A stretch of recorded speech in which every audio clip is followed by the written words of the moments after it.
I rise today to speak in favor of a critical issue for my state, and that is much-needed wildfire relief. I want to be more specific. Colorado has been in dire need of emergency watershed protection funds since fires raged in my state just 6 months ago. It was just 6 months ago that we were in the news, not only in our country but around the world, because of the fires in our state. And this is an important issue, one of the most important issues confronting my state, because the last fire season was the worst literally on record. And although the fires no longer burn, the threats that they pose to entire communities persist long after the final embers are extinguished. Literally hundreds of thousands of Coloradans remain vulnerable to flooding and tainted water supplies in the aftermath of these fires. Now, to people not from the West, the reason why this is an emergency may not be immediately clear, so let me explain. In my state, the Hyde Park and the Waldo Canyon fires, these were the two fires that were all over the news, tragically took lives, burned more than 100,000 acres, and led to catastrophic property loss.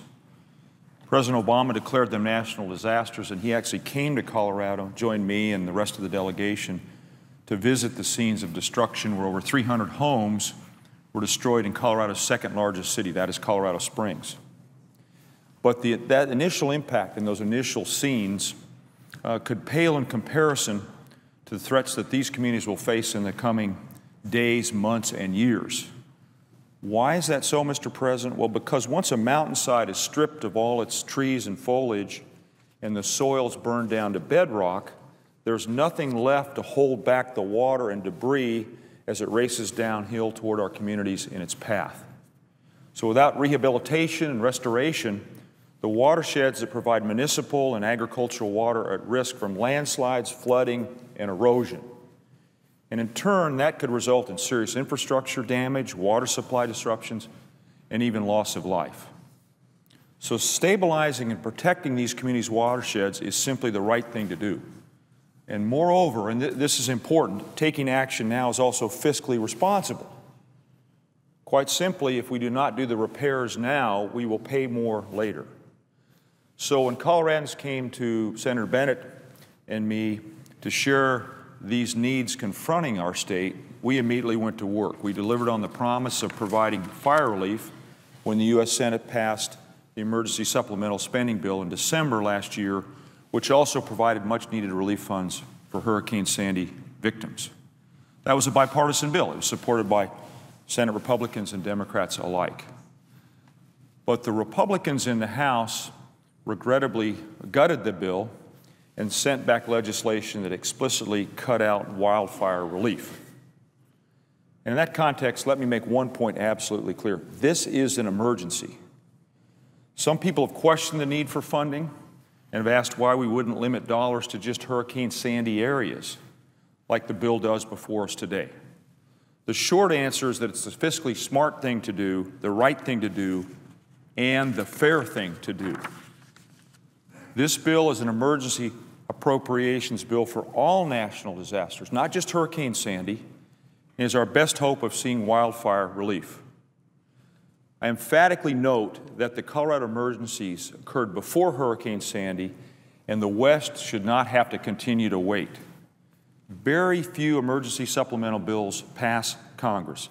This bill is passing now, and it should include aid for Colorado and other states across our country. We as Americans, we're in this all together. And when deadly disasters strike, we all support each other. I know the presiding officer's home state of Hawaii has experienced natural disasters. We stand together when we get into these situations. That's why I'm so frustrated that the U.S. House of Representatives dismissed Colorado's needs and ruined our chances, the West's chances, of immediate wildfire relief when lawmakers there failed to include emergency watershed protection funding for Colorado in this disaster relief legislation.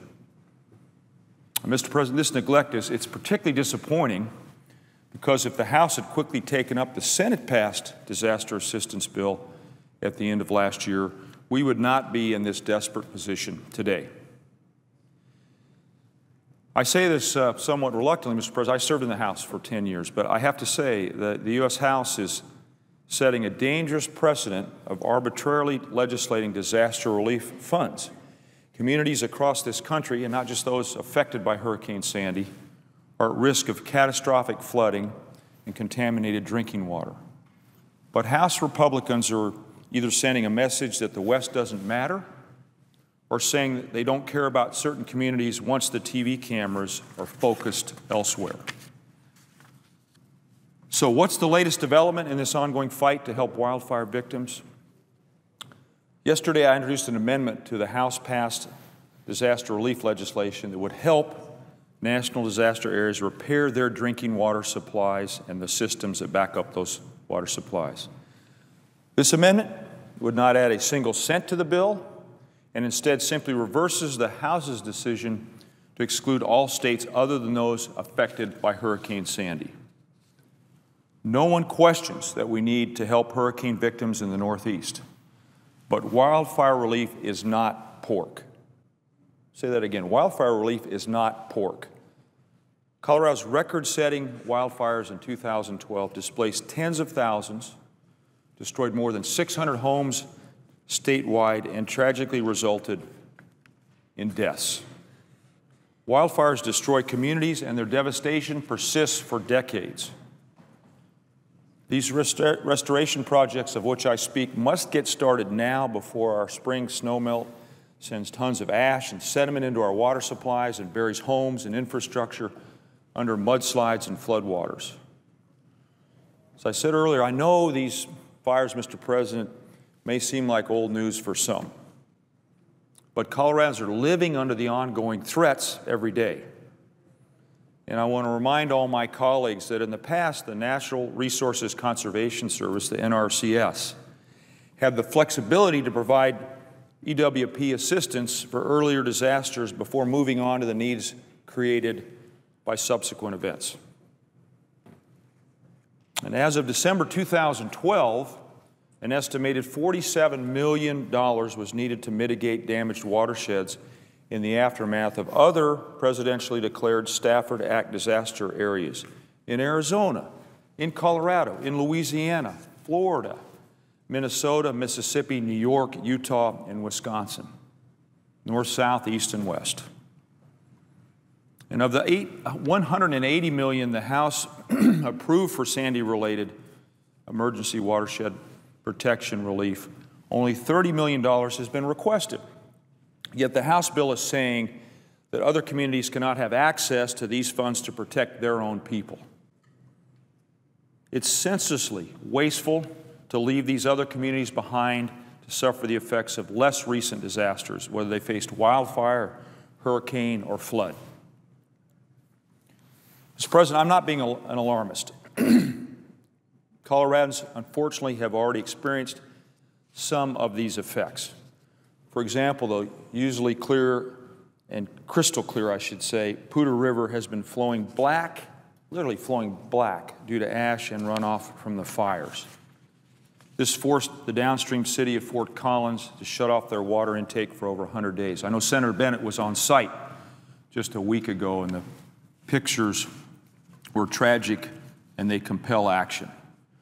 Further downstream on that important watercourse, the Poudre, the city of Greeley shut off their water intakes for 36 days and are still only able to take a small fraction of their normal intake. I've got a photo here, Mr. President, that shows a water main that supplies 75% of the backup drinking water supply for the city of Colorado Springs, our second largest city to the south of Denver. This pipeline used to be buried 8 feet deep, but it's now exposed to runoff, and it's been exposed because of the runoff in the fire area. Of course, it'll be exposed to more runoff, but you can see the effect of what's happened after these fires. How much more of an emergency do we need when our most basic resource, drinking water supplies for 3 of Colorado's largest cities and its families and businesses, is threatened? Let me share one more example. The flood potential in the burned areas is now 20 times higher than before the fire, which means that areas are experiencing 100-year floods from the same amount of rainfall that would have caused a 5-year flood before the wildfires. Look at this photo here.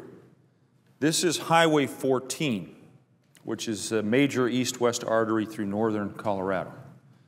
This mudslide is one of many that occurred during one very minor rainstorm after the High Park fire.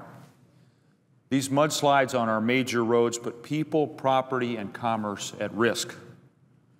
Already, families in the Colorado Springs vicinity, which I've been mentioning earlier, have received at least 4 flash flood warnings since the Waldo Canyon fire.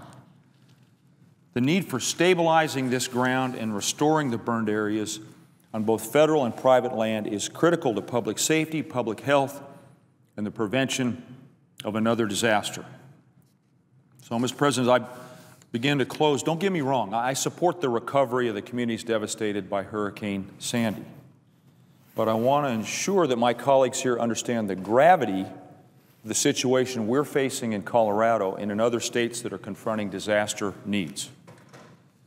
The Senate delivered when it came to providing fire relief, in part because of my colleague Senator Bennett's great work on the Agriculture Committee.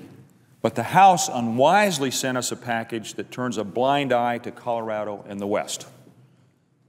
If we do not act soon, communities across this nation will see unnecessary flood risks, contaminated water supplies, and even the potential for tragic deaths looms caused by our inaction. That's simply not acceptable. So when someone asks whether the EWP, the Emergency Watershed Protection Provisions and Program, is necessary, critical, or even emergency, the answer is emphatically yes. For many of our communities in Colorado, this is their #1 priority in Congress, and I, for one, am not going to let their critical needs go unmet. Mark my word, this is not an issue that I'm going to let die. It's not an issue that Senator Bennett will let die. We're going to keep at it until we stabilize these soils, protect our water supplies, and stand up for the people of Colorado and the people of our country.